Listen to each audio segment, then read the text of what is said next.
और जो परमात्मा की वचनों पर विश्वास करते हैं उन्हीं की सुनवाई होती है। वो कह रहा था जी मैं रात में सो रहा था, डेली सोते ही हैं रात्रि में, तो एक 2 जने आए, भयंकर सी आकृति उनकी, और वो कहने लगे खड़ा हो तुम। मेरे को शरीर से बाहर निकाल लिया, मैंने अपना शरीर भी पड़ा दिखे और मैं बाहर जाता दिखूं। अब चल तुझे धर्मराज ने बुलाया है, अब चल तुझे बुलाया है। मैं उनके साथ साथ हो लिया। मैंने रास्ते में जाकर पूछा कि भाई कहाँ किसने बुलाया है मेरे को, कि धर्मराज ने बुलाया तेरे को। वो कह रहा था जी फिर मेरे ध्यान में आई ये तो यम के दूत दिखे हैं मेरे को। मैंने उनसे पूछा भाई तुम कौन हो, कि हम भाई दूत हैं धर्मराज के और तुझे बुलाने आए हैं, तेरा ऊपर हिसाब किताब होगा। तो मेरे फिर वह बात याद आ गई कि यम के दूत और हमें कैसे ले जा सकते हैं। वो कह रहा था थोड़ी दूर रह रहा था उनका, गेट पे पहुंच लिए थे लगभग हम। फिर मैं उनसे छुटवा छुटू गए उन गल गोटम गोटा, भाई तुम हमें नहीं ले जा सकते, मैं कबीर साहब का बच्चा हूँ, कबीर साहब का शिष्य हूँ, उनका नाम ले रखा मैंने। दोनों गेल वो झपटम लपटा मारी खूब। तो उनमें से एक बोला भाई तू पता करके मैं इतने इसने मैं हूँ इसके खेता तानी मैं करूंगा, तू पता करके आ। यू न्यूर न्यू कह है, ऐसे ऐसे कह रहा है कि तुम मुझे पकड़ नहीं सकते, कैसे ले आए तुम, तुम्हारी साथ बोल दे रही है क्या। तो अंदर गया धर्मराज के पास, वो कह रहा था मैंने अंदर बात होती सुना उनकी। धर्मराज से कहा जी ऐसे ऐसे एक व्यक्ति को आपने बुलाने के लिए भेजा था, वो कह रहा है कि तुम मुझे ला नहीं सकते, मैं तो कबीर साहब का भगत हूं। वो धर्मराज ने वो देखा अकाउंट ने बजा रहा है किसने पकड़ लिया, तो तुम मरवाओगे मुझे भी, छोड़ो इसको जल्दी, पटक दो उठा के।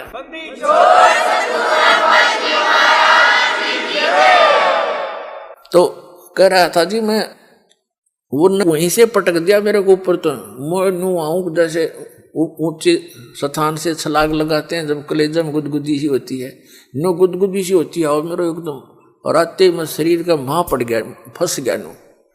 और फिर एकदम पसीना रहा आ, मेरे हाथ पैर काम नहीं करें, कति अलाऊं टलाऊं 5 मिनट तब मेरे हाथ पैर भी नहीं हले।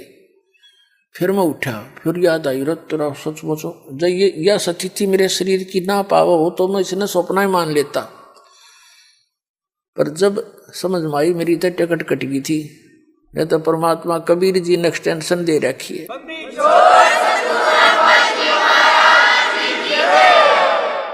तो पुण्यात्माओं सतगुरु सरना आके धर्मराज डर कैसा।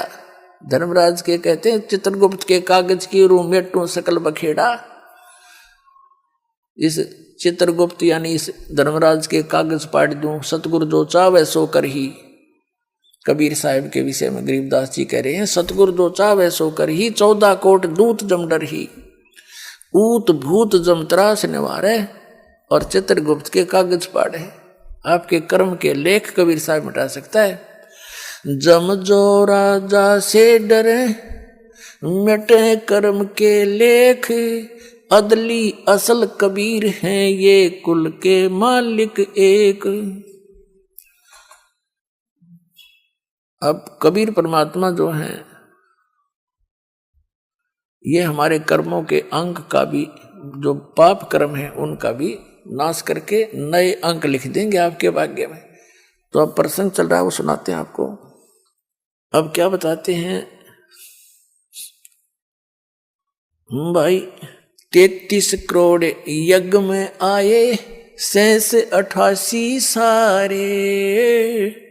33 कोट यज्ञ में आए शेष 88 सारे, वो 12 कोटि वेद के वक्ता, सुपच का शंख बजो रे मन तू पावेगा अपना किया रे, भोगेगा अपना किया रे। उन आत्माओं विशेषकर पवित्र हिंदू धर्म के भक्ता ने ये कथाएं महाभारत की बहुत सुन रखी है। और अब क्या कर रखा है इन वर्तमान के चतुर लोगों ने, मूल ग्रंथों से वो व्याख्याएं कुछ छुपा दी, प्रकाश में नहीं आ रही, आगे जो बना रहे हैं मूल में एज इट इज है वह रखी है नो की नो। उसमें क्या है कि एक समय जैसा कि आप श्रीमद् भगवत गीता अध्याय नंबर 2 के श्लोक नंबर 37 और 38 में और गीता अध्याय नंबर 11 के श्लोक नंबर 32 में गीता ज्ञानदाता श्री कृष्ण में प्रवेश करके ये ब्रह्म बोल रहा है। और अभी तक की जो श्री कृष्ण को मान रहे थे कि श्री कृष्ण ने गीता का ज्ञान बोला, ये तो पीएचडी का काम होता है। ये जो सदग्रंथों को समझना, और जब आम बालक समझ ले तो फिर इस दास की जरूरत क्या थी। ये कह श्री कृष्ण ने बोला, श्री कृष्ण ने तो कह का भी नहीं पता गीता में बोला क्या था। मैंने आपके सामने बहुत बार प्रमाणित कर रखा है, आगे भी करेंगे। अब इसे इतना ही है कि श्री कृष्ण के अंदर प्रवेश करके यू काल बोल रहा था। इसने कहा था कि अर्जुन तेरे दोनों हाथों में लड्डू हैं, यदि तू युद्ध में मारा गया तो तुझे युद्ध में मारा गया तो स्वर्ग प्राप्ति होगी, और विजयी हुआ तो भाई ते इसको इंद्रप्रस्थ का यानी राज्य भोगेगा, पृथ्वी का शासन भोगेगा, आनंद लेगा। और फिर क्या कहता है कि तू लाभ हानि को छोड़ के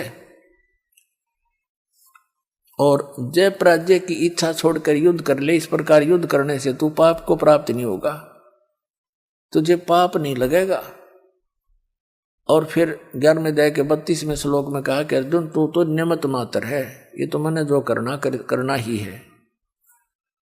तो कहने का भाव ये है कि महाभारत हो गया, सारे महाभारत का युद्ध हो गया, करोड़ों व्यक्ति मारे गए, बहनें विधवा होगी, बच्चे अनाथ हो गए, विधवा बहनें हाहाकार मच रहा, रो रही हैं अपने पतियों को जो युद्ध में मारे गए। उधर से युधिष्ठिर को गद्दी पर बैठा दिया गया, राजगद्दी पर श्री कृष्ण जी द्वारा एक यज्ञ का अनुष्ठान करके।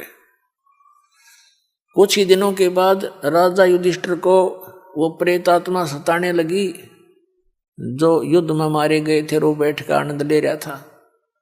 ऐसी सतिथि होगी नो बैठ जा, आंखें फटी फटी सी रह जाए, ऐसे पागल की तरह देखो। कुछ दिनों के बाद द्रौपदी के कहने पर चारों भाइयों ने पूछा, उसके युधिष्ठिर के चारों भाइयों ने, नकुल, सहदेव, भीम और अर्जुन ने, कि भगवान हे आपको भाई साहब कोई आपत्ति है, हमसे छुपा रहे हो आप? हम भी तो आपके भाई हैं, आपके दुख में दुखी होना चाहते हैं। युधिष्ठिर ये चाहता था क्यों भाइयों को भी दुखी करा, मेरे साथ तो जो बीतेगी बीत लेगी।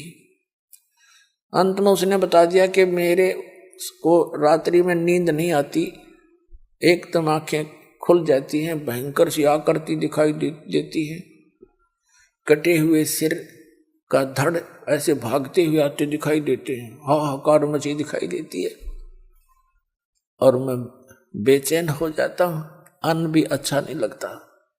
श्री कृष्ण जी पांडवों के गुरु थे। दूसरे अध्याय के 7वें श्लोक में अर्जुन खुद कहता है कि भगवान मैं आपकी शरण हूं, आपका शिष्य हूं, आप मेरे गुरु जी हैं। मेरी अकल काम करना बंद कर गई, मेरे हित में, हमारे हित में जो हो वो वचन बोलना। और वो था काल उसमें, और वो कृष्ण मान रहा था। श्री कृष्ण ऐसा जुल्म नहीं कराता। तो कहने का भाव ये है कि जब श्री कृष्ण जी के पास गए उस समय काल नहीं था श्री कृष्ण जी में, कृष्ण जी फ्री थे। तब श्री कृष्ण जी से सारा दुख बताया, आपत्ति का कारण जाना। श्री कृष्ण जी ने कहा कि आपने जो युद्ध में पाप करे, बंधुघात किया, वो दुख आपको सेध रहा है, हानि कर रहा है, उसका ये परिणाम है, ये पाप लग गए तुम्हें। अब अर्जुन को तो वो ज्ञान याद था थोड़ा बहुत कि भगवान तेनू कहता तुम्हें पाप नहीं लग गए, ये तुम तो निमित्त मात्र हो। अर्जुन के दिमाग में खटका लगे एकदम दिल में कि उस दिन तो ये गुरु जी क्या कह रहे थे, श्री कृष्ण जी भगवान महाराज जी, कि तुझे पाप नहीं लगेगा, आज कह रहा है कि उस युद्ध के पाप लग गए। और श्री कृष्ण जी ने तुरंत ही बता दिया था समाधान इसका कि एक अश्वमेघ यज्ञ करो,